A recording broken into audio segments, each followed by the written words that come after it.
Hello, fine folks, and welcome to Booghy Plays. Today I will be playing again with questions. And my guest today, I think I have heard about him around 2018.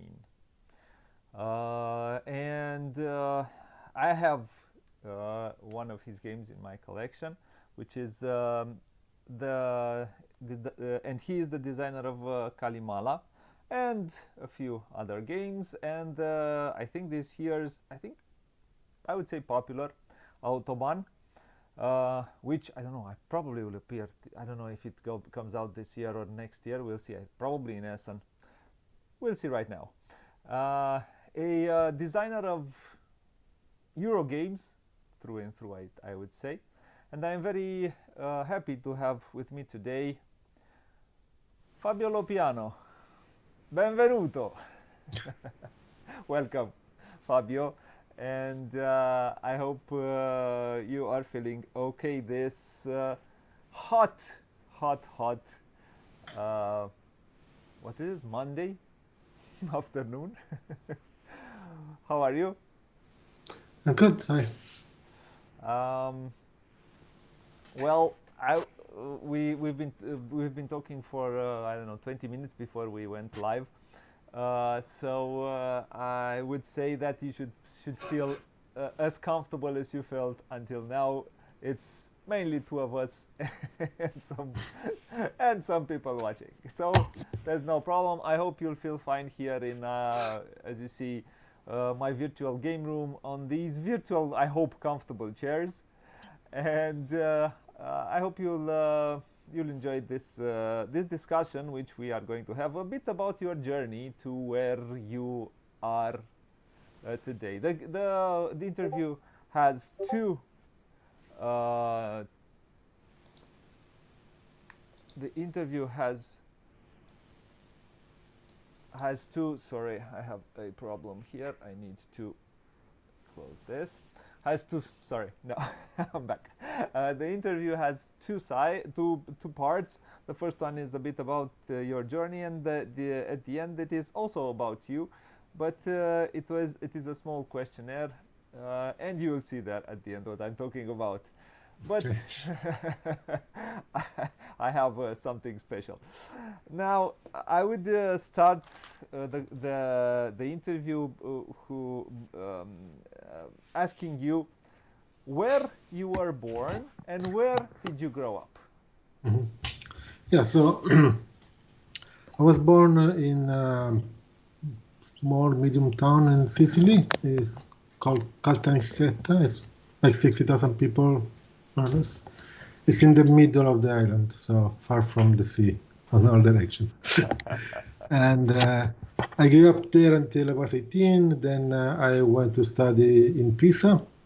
Wait, don't hurry, don't hurry, don't hurry. Okay. And how was life there? Because um, it must be an interesting life living on that island. How was it growing up there? I don't know. I think it was normal. I don't have many other comparison like places to as a reference, but yeah, I mean it's a small town, but yeah, there was a school, and I went to school and things like that. Of And course, that's how everybody yeah, exactly. It's not that. everybody does it the same way in a way or another. But every part of the world is different. Every part of the world has different traditions. Every part of the Yeah, world. of course. But the part where you grow up, for you, is like the normalcy. So you don't notice anything strange until you experience something different somewhere else. I see. But now, how was it a quiet life? Was it a Yeah, I fulfilling was. childhood? Was it a Yeah, nice childhood? yeah, I think so. I have a sister, so we kind of grew up together and played things. And yeah, I guess I did play some board games at the time, so if that's what you want to know, but mostly like mass market games at that point. Yeah, but I was kind of hoping to tell us how it is to. I mean, how does that growing up there shaped you? What did you want to to do? Did you want to stay, or what did you dream when you were a child? What did you expect? Yeah, I don't know, normal things, I guess. I mean, so as growing up, I kind of fell in love with computers pretty much. So that's why I went to study computer science after that. But yeah, I started like with my Commodore 64 when I was a teenager, and I learned kind of coding by myself for that. You So that's were kind of how I grew up. you grew up with And then, computers. yeah, so that's why I wanted to study computer science after school. And You were a math geek. A yeah, mostly. That's not a bad thing. I'm not saying it as a bad thing, but No. it is what it is. We are who we are, and we have to accept it. Um, so probably you study informatics and things like that Yes, exactly. during your high school years. Well, no, there was no such. I mean, it was early still for that. So Uh, I went to a scientific-oriented high school, but there was not much informatics at the time. you are talking about what, the 90s, Yeah, late 80s. late So 80s. Uh-huh, I see, I see.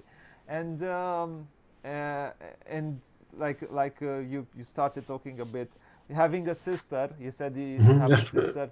Well, were you interested in playing? Did you play sports, or because when I was not much of a sport person. in Italy, Uh, football is king. yeah, Uh, I know. did you? But yeah, I'm not a big fan of You were sport and football in particular. no, you weren't. So I was more and like more intellectual stuff, I In, guess. you were an inside kid, and you more stay. Yeah, well, I mean, I went outside as well, but I, especially in the summer, inside is cooler. I see. Uh, and um, and after that, you went and studied. Oh, one more thing I want to ask you. Yep. Did you? What were the? You said you were playing. You started to play board games, the mass market board games. What games did you play when you were a Yeah, kid? so, well, usual things like Scrabble or Mastermind or Othello, play a lot. And then lots of other games whose names I don't even know anymore, which were very, like, I don't know, things you find in a toy shop. So E- some tile line game, but not nothing famous. that Some that being, random roll and move games, things like that. I see, I see. Practically, you are talking about mass market games in the 80s, late 80s. You say? Yeah, things you could find in the toy shop. So nothing. Also, because we're talking before Catan, before Yeah, probably things like before that. that. So. And you wanted to study, you say, in Pisa. Yep. So that's in the. You went from the south of Italy to the center of Italy. Yeah. So Did that things was pretty far. did things change for you when you moved? Yeah, I did a lot changed because basically I was on my own. The thing is, I mean, that's an important part. Like growing up, I knew that like my parents would take care of everything, right? Yeah, But when you're on your own, then you start having to take care of yourself, and it's. I mean, even small things like bureaucracy or making, dealing with, anything. dealing So with that's life also big. in Yeah, the end. Yeah, exactly. So dealing you with life. learn a lot. Yeah, Yeah. yeah, And I mean, and did you discover board games again here? Did you start playing games in yeah, I think university now again? I played more board games in my latest years of high school. Like we're a group of like 4 or 5 friends, and we played like Risk and other games like that. I remember some other games. I don't know the title. More economic game where you like sell and buy stocks, things like that. But that Acquire? was a bit. No, no, it was something never heard of. Like I it see. was. I mean, there were like Italian supermarkets brands, things like that. So I don't know what. Because I remember you were like producing goods and then selling them. You could sell in the supermarket or the department stores, and they had like Italian brands for things. So I have no idea what that game is now, but I remember we played that frequently. While at university, I did a bit of Dungeons and Dragons. Used to play chess with a couple of friends, but nothing yet. And some Risk still, but Still, you are still like kind of were a bit less. Like the university days were like less game focused, more video game focused, I guess. I see. Yeah, I played a lot of Civilization during that time. I see on computer. Yeah, Yeah, because in the 90s, the Age of Empires and games like these were kings yeah, in a way. exactly. And that's true that board games were not that popular back then. Yep. Video games were kings with Mhm. everything, from everything to everything you could have played, Yep. from football to cars Yeah, I to remember playing some soccer game on the Amiga. I don't remember the name of but it was like the only football I played was that one. you played football on the computer, not Yeah. outside. You were still practically, you were still that inside kid even when you went to the university. Sorry, what? You were still that stay inside kid when you went to the. Well, I mean, it's not really an inside kid, but yeah, I was I never actually was like physically, yeah, you know, going to doing sports and things like that. But yeah, I like walking and cycling, and I spend time outside. Yeah, yeah. We are different people. We prefer different things, and that's why I ask you in the Mhm. end what makes you tick, what makes you like, what things you like doing. Mhm.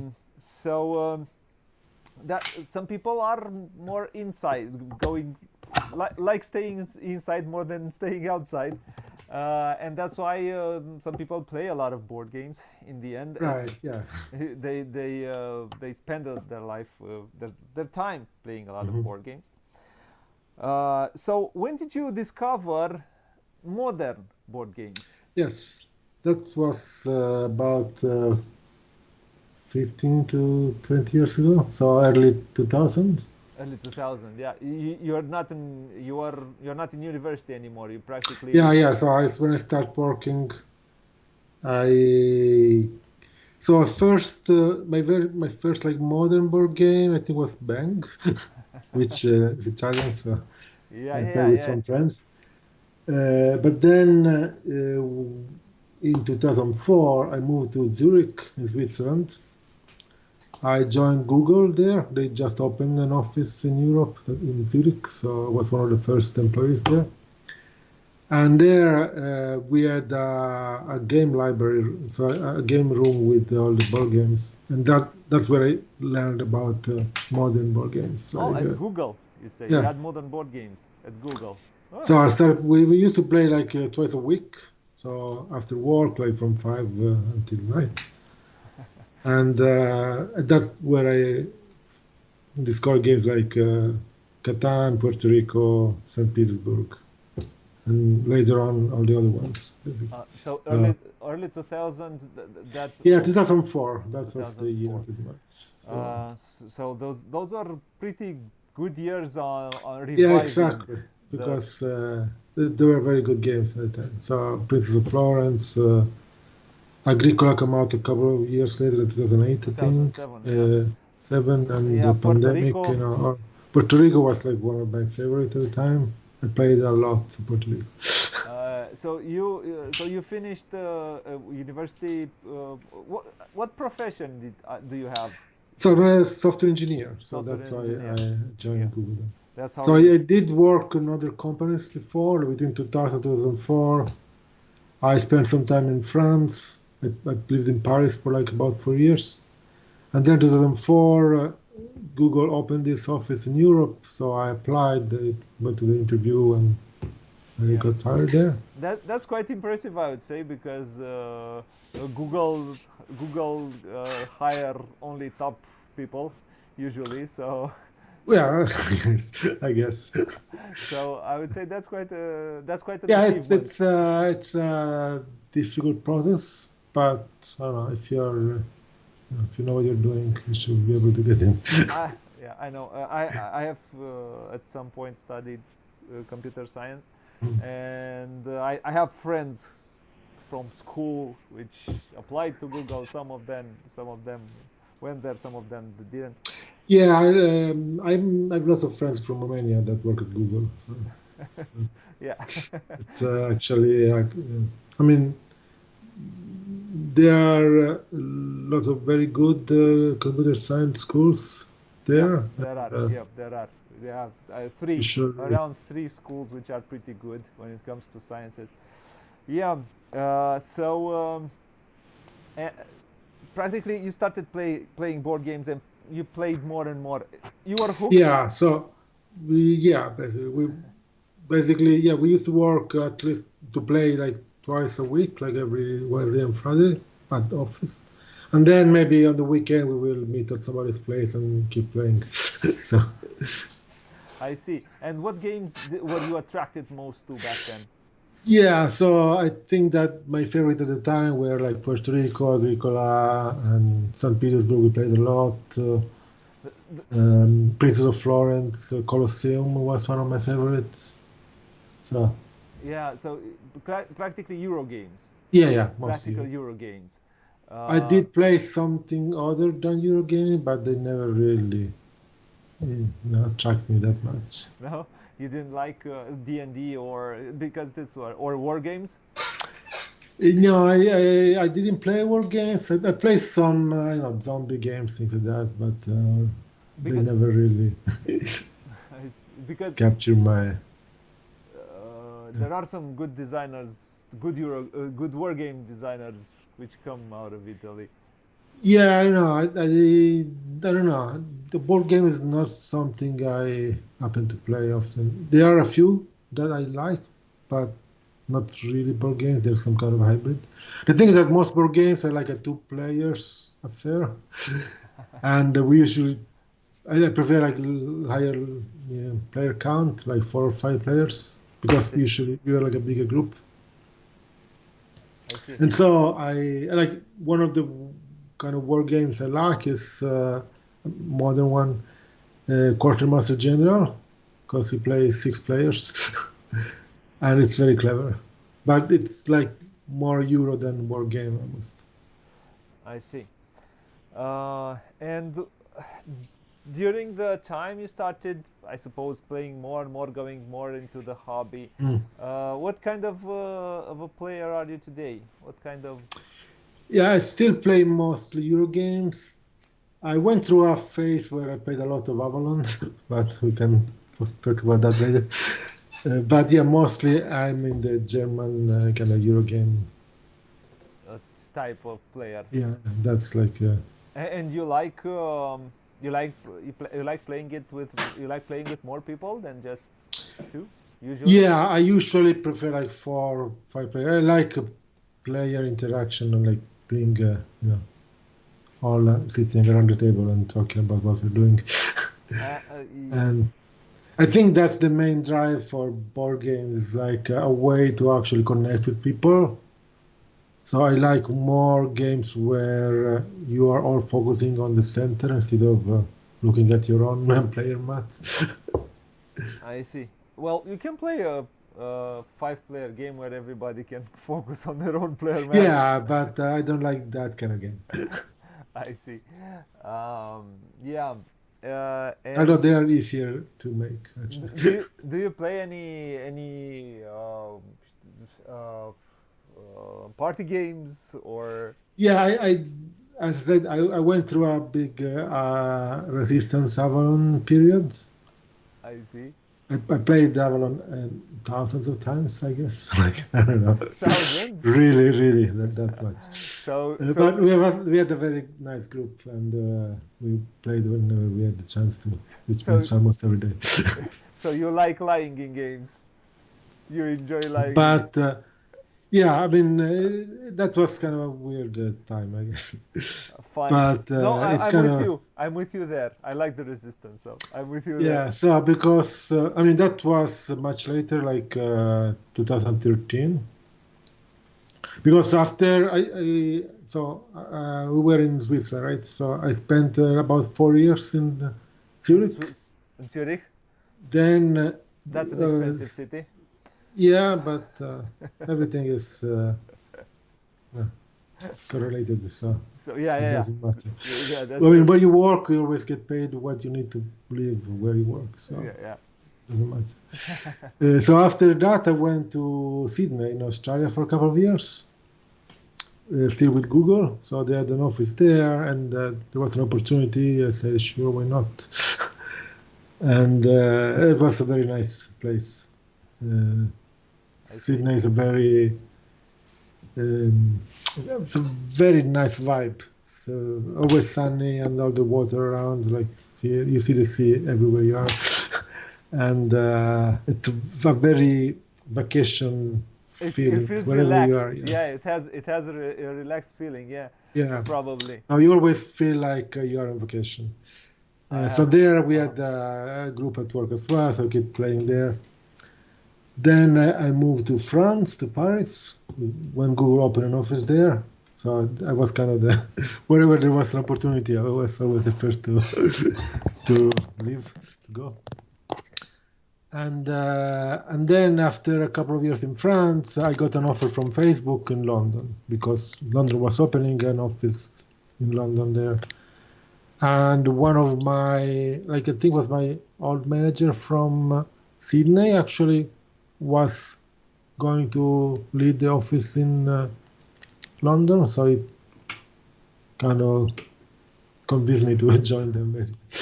I see. Uh, So you went from sunny Australia to to, Paris and then to London, yeah. So to to foggy and rainy London.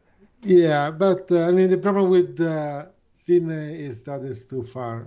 Like, it took me like 36 hours to go home. It's not something you can do very Oh often. yeah, you were living somewhere else. Because when I wanted to go to Sicily, it took me like 4 flights and like 2 days of traveling to go back to visit my parents. I see. Yeah, So Europe was kind of better for that. yeah. And then in London, I actually joined the London Board group, which is a big meetup group with like tens of thousands of members. So every day there was a meetup somewhere, people would be playing games, and that's where I started playing Avalon. I see. Because basically we were whenever we went to this usually pubs, then the last couple of hours we start playing at 5, we played a couple of Euro games, and then around 10 or so we did some Avalon. That's where I can start, and each game did last like 15-20 minutes, so we could do like several games. And so because we are almost the same people pretty much, meeting again and again, we kind of grew up like a tight group, and we had our own meta game, and so playing this kind of game was much more interesting with people because you start thinking Yeah, yeah, yeah, several layers on top of what's happening. yeah. And then we started meeting at people's houses, and so every week we will meet for a full day. We start at 5 p.m. and end at sometimes the morning after.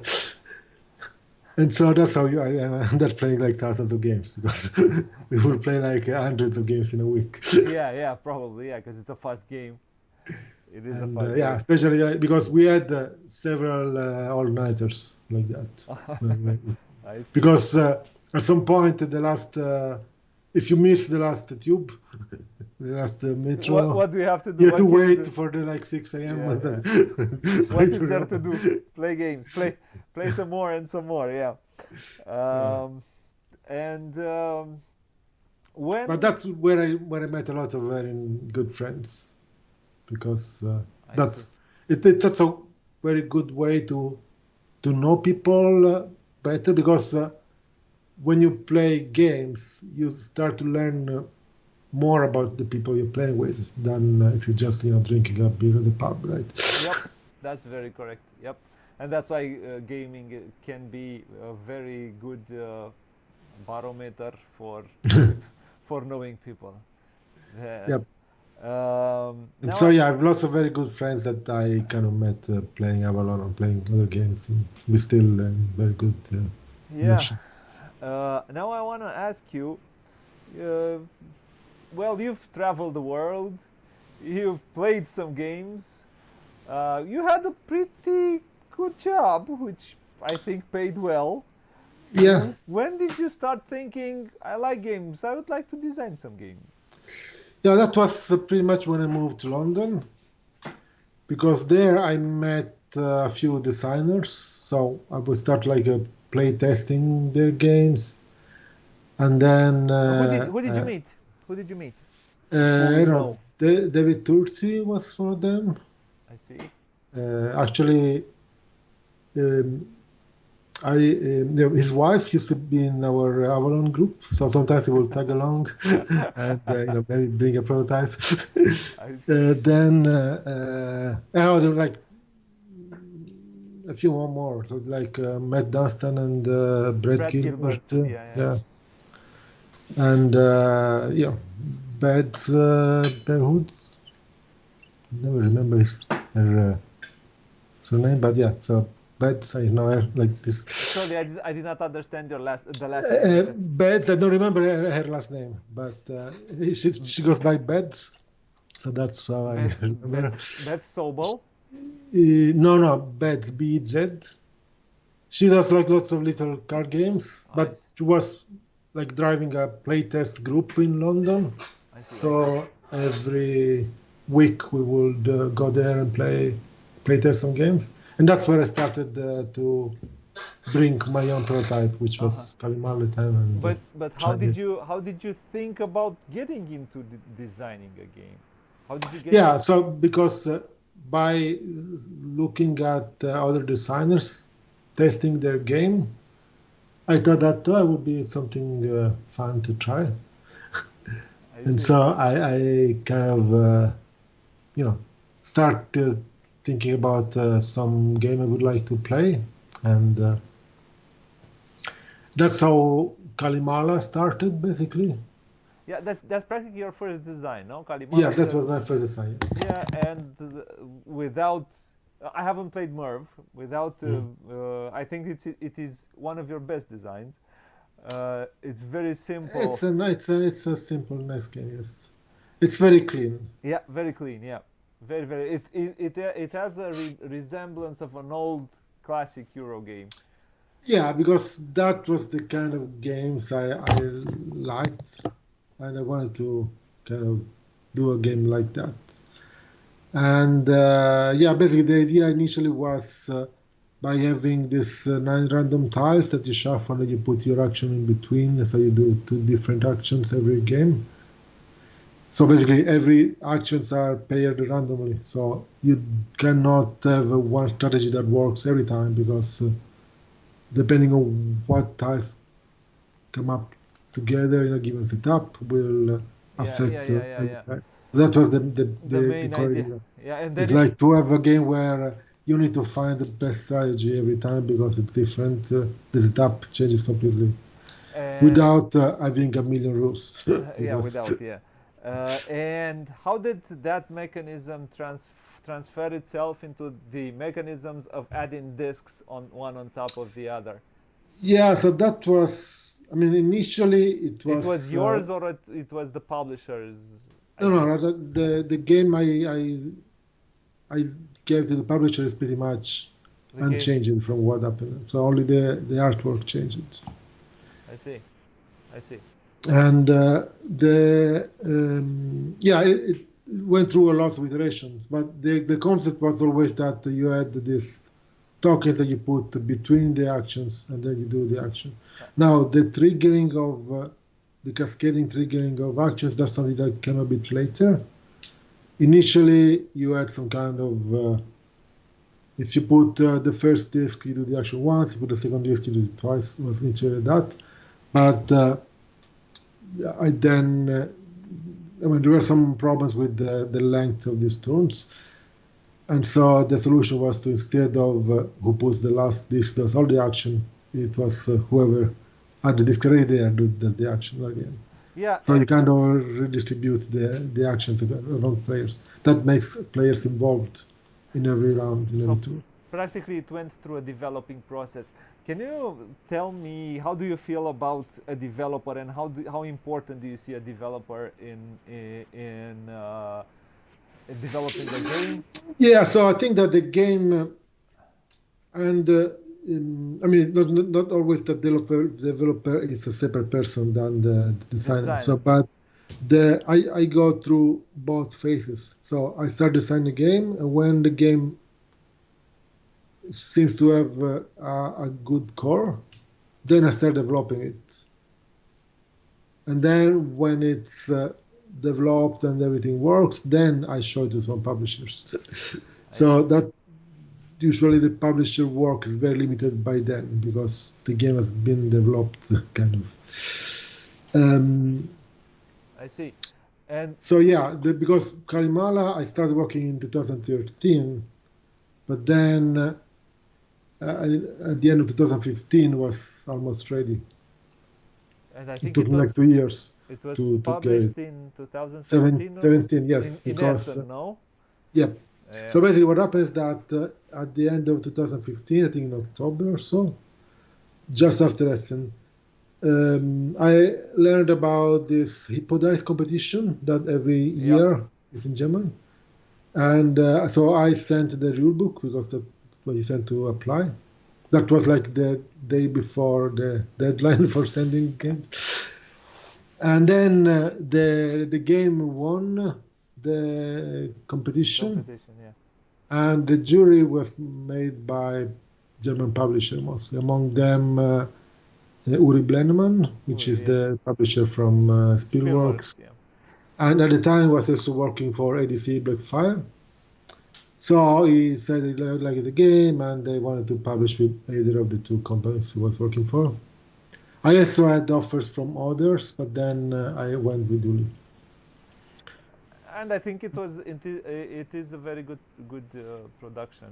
Yes, it was a good work, and it took from there. Then it took like 18 months before it actually reached the public shelves. Yes, the public. What is your design philosophy? I don't know. What do you mean by that? What is it? What do you believe in most? You believe in go from mechanism to theme. Go to. I see. That's. Yeah, I don't know. I think that this. I don't know. There are more things. Sorry to interrupt. Yeah. There are more things. You think more. How do you think about randomness of in games? How much randomness? There are a lot of things which. Yes. Somebody when starts to design a game should think. This is what I. Yeah. So because we're not in the beginning of the. I mean, there is this dichotomy of mechanism versus theme, which I don't know where it started, but I don't think anyone starts with one or the other. It just they go hand in hand. So usually there is some core idea which you think like this is what the game is about, and then from there you start building everything else. And but then every game has a different path, I guess. So for Kalimala, it started with this idea of having this random shuffle of 9 tiles and then putting your token between 2 tiles.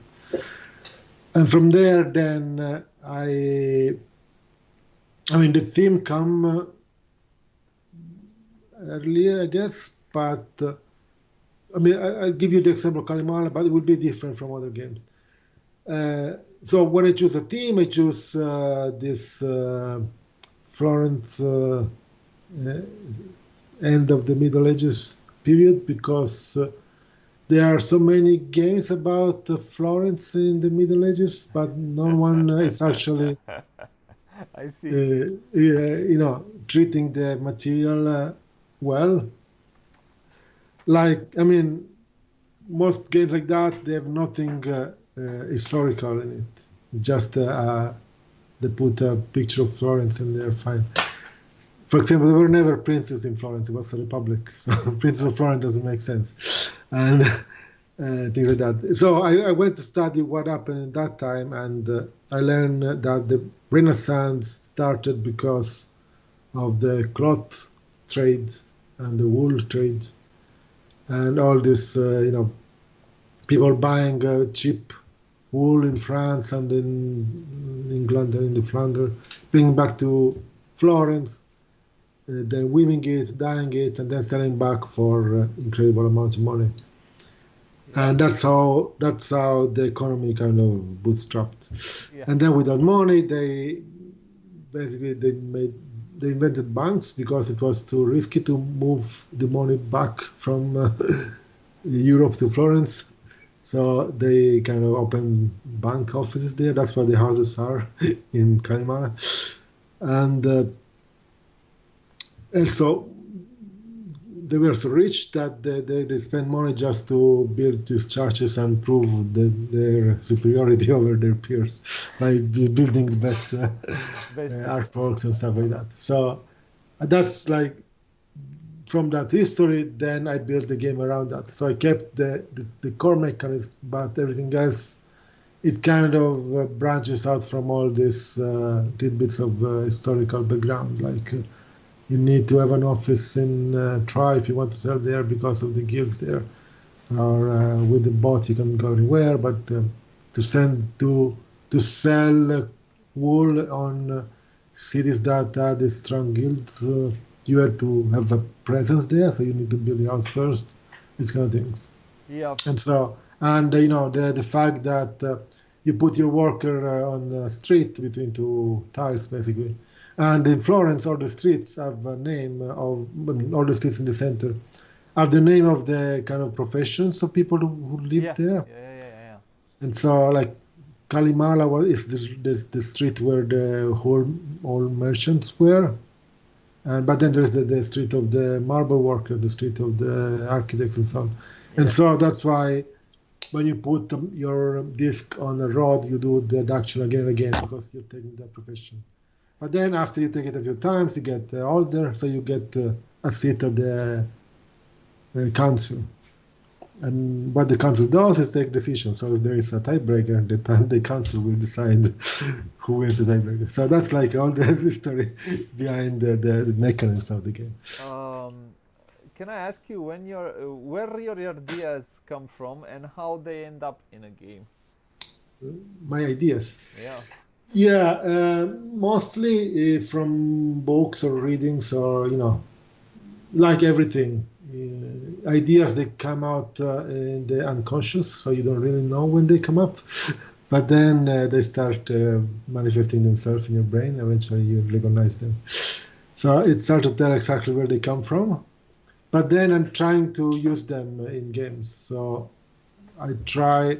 When I work on a game, you ask me about my process, is that once I have an idea about a theme, I start reading a lot about that theme and trying to get lots of particulars that can be used for the mechanism of the game. I see. Now I have. Do you have do you have a mathematical? Being a person which studied science a lot, do you have a mathematical and algorithmical way of thinking your games? Yeah, somewhat. It's more instinctive, but still mathematically sound.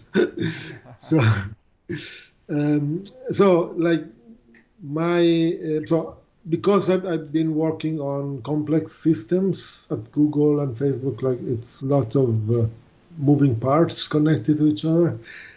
I'm used to think about this kind of big systems, and the game is a system like that, where everything is connected to other things, and changing something somewhere will have effect somewhere else. That's something that I learned working with big software systems. Yep. And so when I think of a game, I can keep it all in my head in a way, and I know that if I change a 1 to a 2 somewhere, this might have effect somewhere else that apparently unrated. And so I kind of adjust, whatever numbers I need to adjust keeping in mind of what the consequences could be.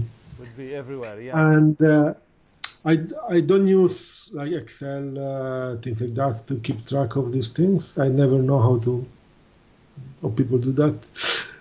But I managed to get an idea of how much things should be worth and adjust things like that. I see. Sometimes I do work like this. Let's say I can use Kalimala as an example because that's the game I guess. Right? Yeah. So in Kalimala, I basically did something like this. So in your game, let's say you're playing 4 players. You have 12 discs, you do 12 turns. Each disc will be mostly activated 3 times if people go out on them.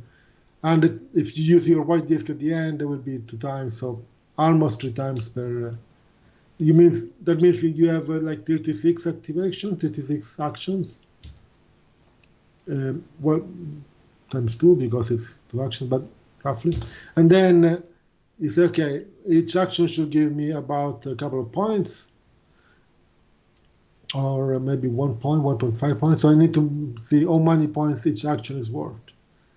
Yep. And then it works out that if you want to put a cube somewhere, you need 2 actions. Want to get a 2 cube, want to put the cube, and it will give you between 1 and 3 points, depending if you get majority or not. So doing these kind of things, you kind of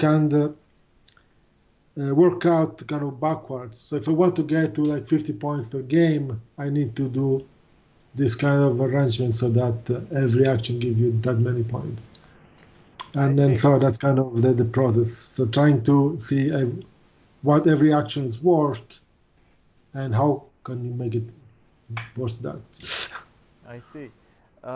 And I have one question. Yep.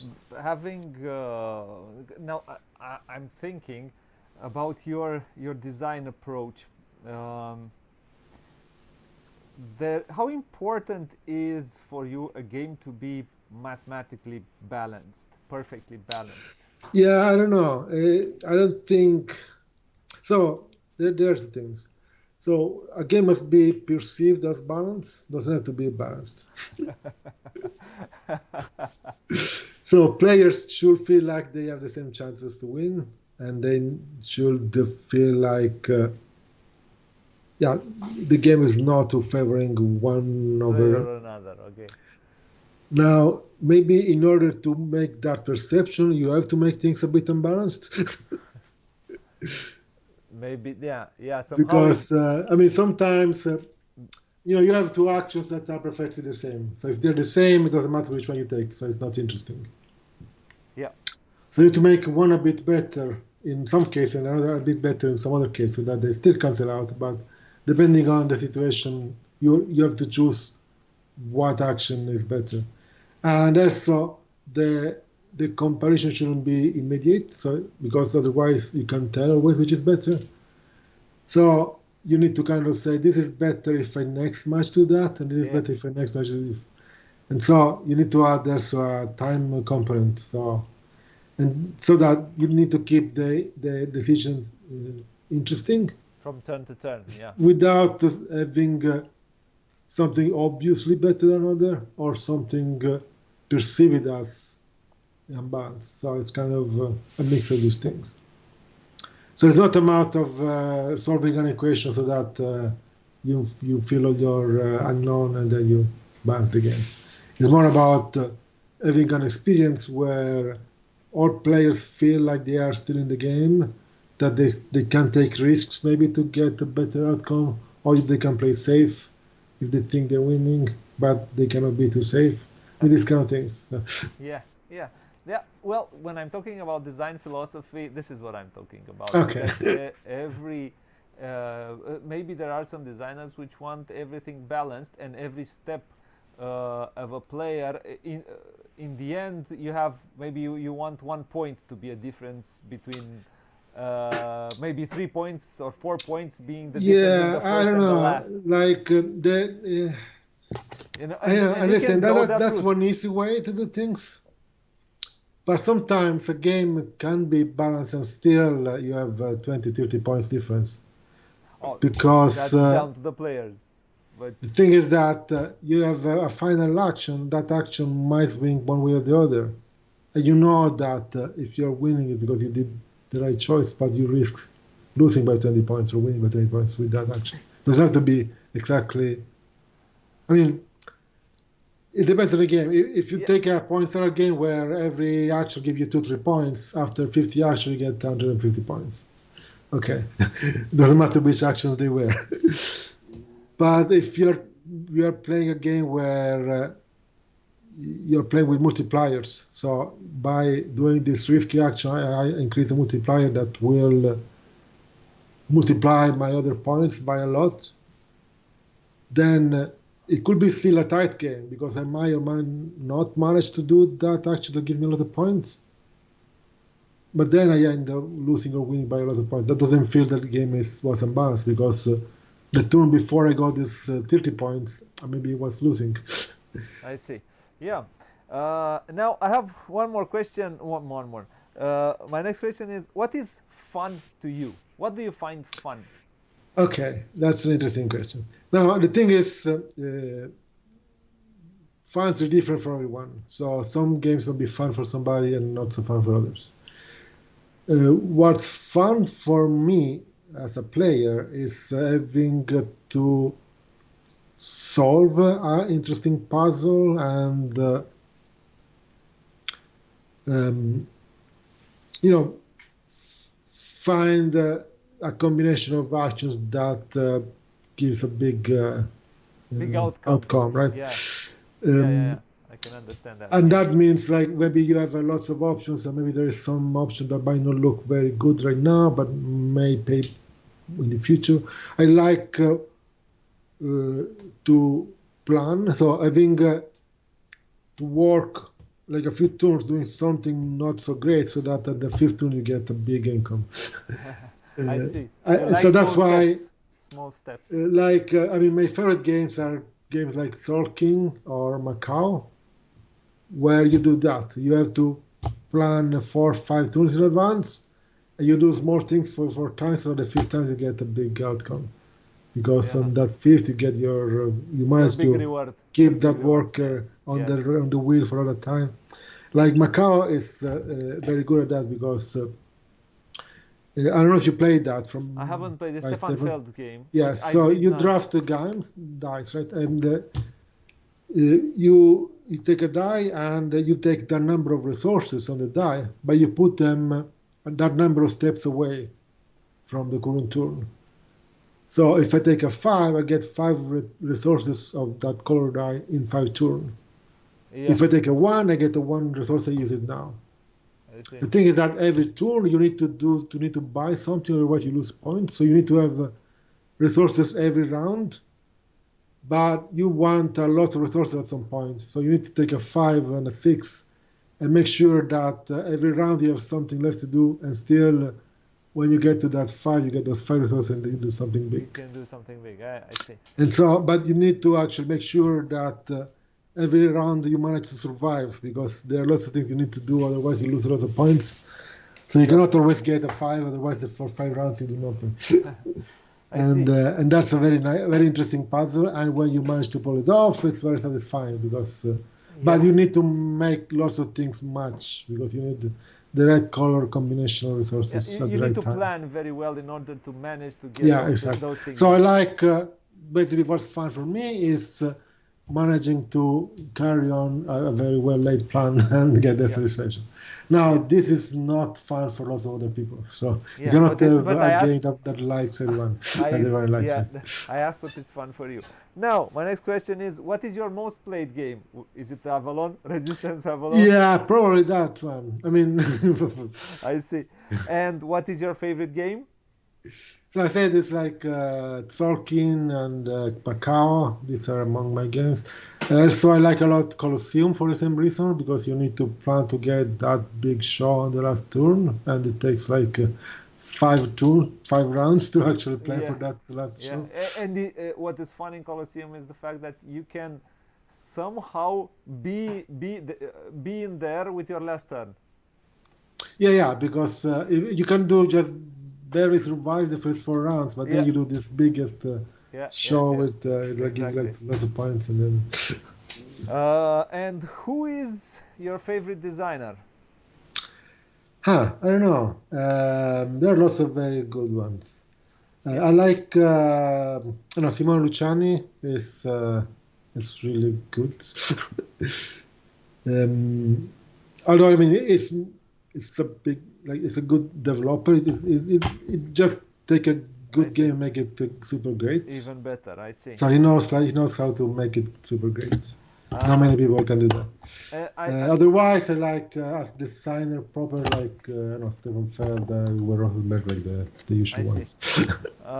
And do you work well? You've worked with Nestore Mangone on Autobahn. Yes. I think this is your first collaboration. You work Yeah. mostly. You work So solo on more I virtual games. I worked solo for while I was in the UK mostly. I worked solo for various reasons. Then in 2019 I moved to Italy. So I left my job at Google and because after Facebook I went back to Google for a couple of years. And then I moved to Italy and decided, okay, I wanted to go back to Italy. I kind of forgot to speak Italian almost, so I wanted to keep it back. And here I met a lot of designers. There are lots of convention where we play together, and I met Nestor. I met other people, Yes, so I start working with other people. So my next 5 games are all co-designs. Autobahn is the first one of a long series. I see. Working with others. Ah, that's nice. Do you enjoy this Yeah, working I dynamic? like it, but it's more effective. It's much faster because You get more ideas. designing solo, you get stuck sometimes. It takes so long to get unstuck. With other designers, you get unstuck much I see. faster. And is it now? You've worked at Google. You worked at Facebook. You said those are high-paying jobs. Do you get the same? Let's say, not payback. The same. Yeah, no, it's the other way around basically. So because I worked at Google and Facebook, now I can afford to be a designer because I don't need to make money from games. If I I see. had to make money from games, I couldn't do that as a I see. So, main job. is the life of a game designer is not as rewarding. That was the term I was looking for. Yeah, no, I mean, I barely managed to pay for the expenses of traveling and going to hotels and conventions, I see. I see. But and a little more, but it's not comparable. But the thing is that when I worked at Google and Facebook, especially the last few years at Google, I spent all my energy on my job because I like it's a job. It's a very good job. You like it, so I did like what I worked on. I liked working on the problems there. But then I realized that I didn't have time or energy for game design, and also I didn't have also the time to actually enjoy all the money they were giving to me. so, so I I see. said maybe I could take a break and then do something I like and spend the money I could have spent it for. That's nice. It's not bad to be Yeah. able to do this. Now, would you want to add anything else? Something that I might not have asked you? Yeah, I don't know, I think we covered pretty much Yeah. everything interesting at least. Now I'm going to finish with a questionnaire, and I'm going to ask you Okay. this. So be prepared. My Okay, question, I'm my, ready. my first question is: what is your favorite word? Huh. You can Okay, say it that's a in. very It's you can say it also in Italian if you have one in Italian, because I love uh okay. Italian words. I think they have a Yeah, I don't know. musicality. It's well, I mean, let's say a word that I like about. I mean, it sounds almost the same. Like empathy Yeah, is it's a good thing. it's a word. Yeah, Yeah, it And says a yeah, lot. it's about feeling what other people are feeling, try Yep. to, and it's important in as a game designer to understand what people like, what they are fun and why, and things like this. I mean, empathy works both ways. So you want to also understand when people are not having fun, but it's uh, it's a good thing to try and see the world from other people's perspective, both for games and not games. Like it's once you get used to do that, you understand more about what people are doing and why. Yeah, yeah. Empathy is a good word to like, and is a good trait to have. What is Yeah, your it's something you need to kind of. It's a skill to hone, I yeah, guess. It's yeah, not yeah, something you are exactly. born with. What is your least favorite word? Huh. Maybe hate. That's not. I don't know. Maybe it's too obvious, but I don't know. What? It's not. Yeah, it's not. Yeah. What turns you on creatively, emotionally, or spiritually? Yeah, I mean, I think what we talked about before, like solving interesting problems and having a plan come to fruition, these kind of things. I see. And what turns you off? I don't know. I guess I don't know. Really. There must be I don't something that know. turns you off. Yeah, That when something that cuts your wings. something bad happens, but I don't know exactly how to quantify that. Yeah, Uh, no, bad things usually. like war. Sorry. Like war. Yeah, that's a big turn off. Um, what? And now this is a good question for an Italian. What is your favorite curse word? I don't know. I don't like to use curse words. I You mean, don't? that means you have nothing better to say. If you run out of words, No, then you just no. I think I that don't curse know. words can emphasize something when you can take it to another level. I don't And know. Yeah, I don't know. I don't know. Maybe because it's. I don't know. I was raised like in a a family where we Catholic, you don't. It's not about Catholic. Just we don't use bad words. So I never got. I not mean, even much. one. Not even. You never. No, you never. You're a saint, sir. Yeah. Okay. So I don't know. You are It's allowed to say. like. We don't need to be.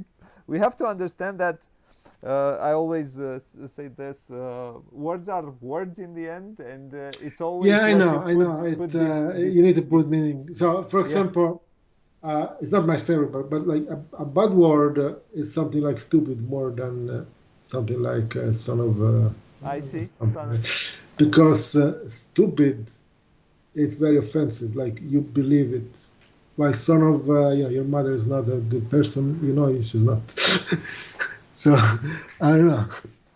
I see. What sound or noise do you love? I like the sound of the rain. Maybe because it's rained in so long. I like to. And what sound or noise do you hate? There are lots of sounds I don't like. Um, I don't like things like the faucet dripping or clock ticking, things like repetitive noise that Uh you huh. keep like having it. Yeah, yeah. Sometimes I cannot sleep if there is a clock somewhere in the house.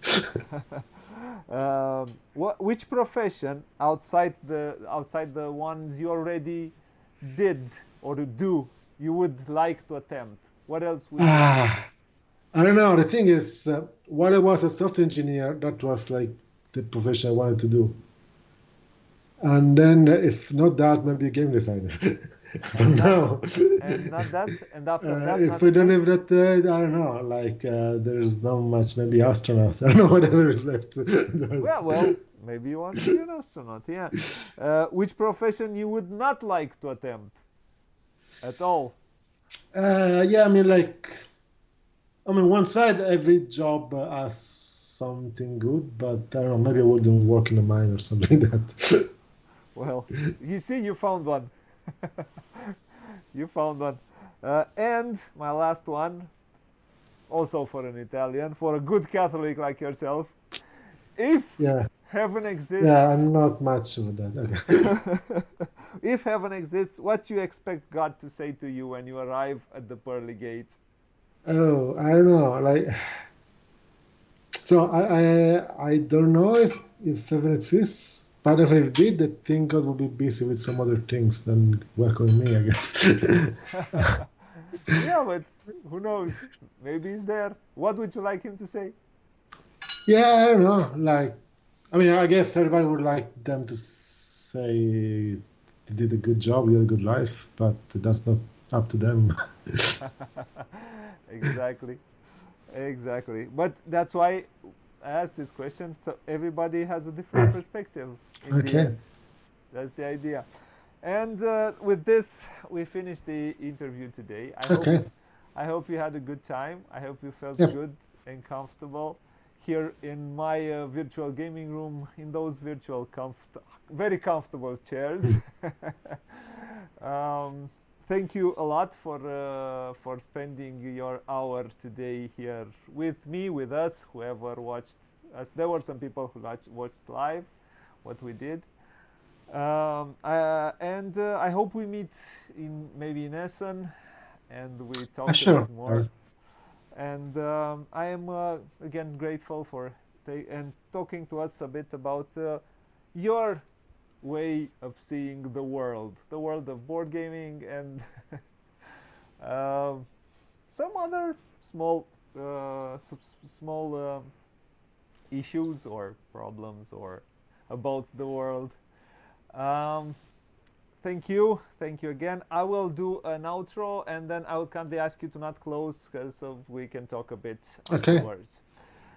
I will. I want to thank everybody who came and watched live. I would want to thank everybody who comes and watches after the fact. If you like what you see, please like, share, and subscribe because keeps the internet alive and also gives me a the that small dose of keep going, and it also helps the channel in the end.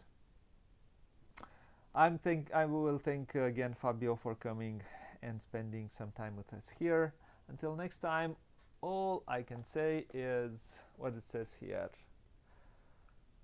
Play a lot, play loads, have fun, and until next time, bye bye world, wherever you are.